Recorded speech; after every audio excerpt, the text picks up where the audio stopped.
Assalamualaikum warahmatullahi wabarakatuh. Salam sejahtera bagi kita semua. Masih bersama dosen pengampu mata kuliah Pendidikan Kewarganegaraan. Melanjutkan materi bab 2 Filsafat Pancasila. Subbahasan kali ini adalah kesatuan sila Pancasila sebagai suatu sistem filsafat.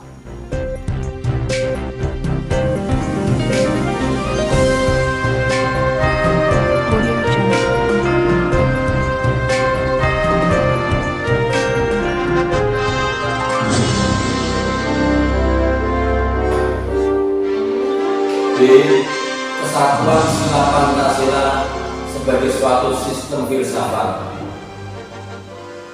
Kajian ontologis, epistemologis, dan aksiologis. Pancasila yang terdiri atas 5 unsur dasar negara Indonesia pada hakikatnya merupakan sistem filsafat bangsa Indonesia.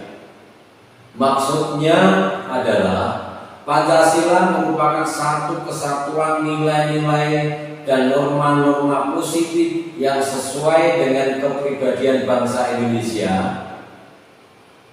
Kemudian nilai-nilai dan norma-norma positif tersebut saling berhubungan dan saling bekerja sama untuk mencapai tujuan nasional bangsa Indonesia, yakni masyarakat yang sejahtera, adil, dan makmur.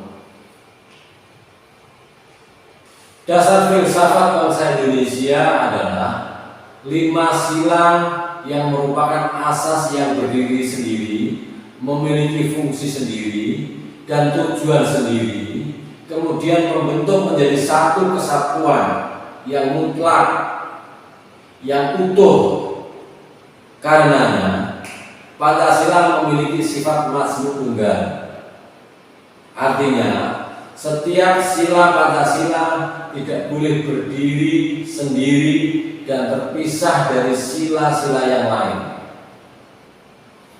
Pancasila sebagai sistem juga dapat dipahami dari pemikiran dasar yang terkandung dalam Pancasila, yaitu pemikiran tentang manusia dalam hubungannya dengan Tuhan Yang Maha Esa, dengan dirinya sendiri, dengan sesama manusia, dengan masyarakat bangsa yang nilai-nilainya telah dimiliki oleh bangsa Indonesia.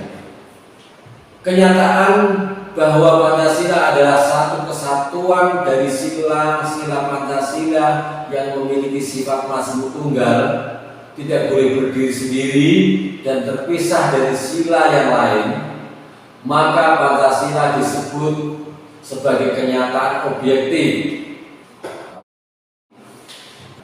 yaitu kenyataan yang ada pada Pancasila sendiri, terlepas dari sesuatu yang lain atau terlepas dari pengetahuan orang. Sehingga Pancasila sebagai suatu sistem filsafat bersifat khas dan berbeda dengan aliran filsafat yang lainnya, seperti liberalisme, materialisme, dan komunisme. Hal ini secara ilmiah disebut ciri khas secara objektif. Kekhasan Pancasila juga terlihat dari susunan sila-sila Pancasila yang bersifat hierarkis dan berbentuk piramida. Pengertian piramida digunakan untuk menggambarkan hubungan dalam hal kualitasnya. Dilihat dari intinya, urutan 5 sila dalam Pancasila menunjukkan suatu rangkaian tingkat dalam luasnya dan isi sifatnya yang merupakan pengkhususan dari sila-sila di mukanya.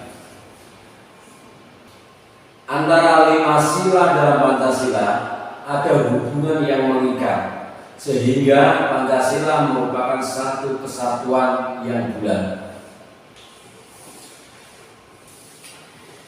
Kesatuan sila-sila Pancasila tersusun hierarki piramida, yaitu sila ketuhanan yang Maha Esa meliputi dan menjiwai sila kemanusiaan, sila persatuan, sila kerakyatan, dan sila keadilan sosial. Yang kedua, sila kemanusiaan yang adil dan beradab diliputi dan dijiwai sila ketuhanan yang Maha Esa. Kemudian meliputi dan menjiwai sila persatuan Indonesia, kerakyatan yang dipimpin oleh hikmat kebijaksanaan dalam permusyawaratan perwakilan, serta keadilan sosial bagi seluruh rakyat Indonesia.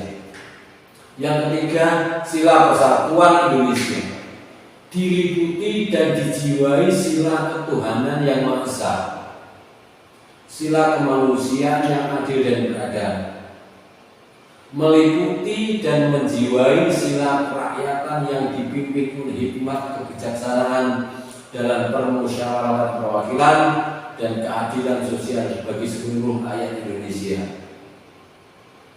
Yang keempat, sila kerakyatan yang dipimpin oleh hikmat kebijaksanaan dalam permusyawaratan perwakilan diliputi dan dijiwai sila ketuhanan yang Maha Esa, kemanusiaan yang adil dan beradab, persatuan Indonesia.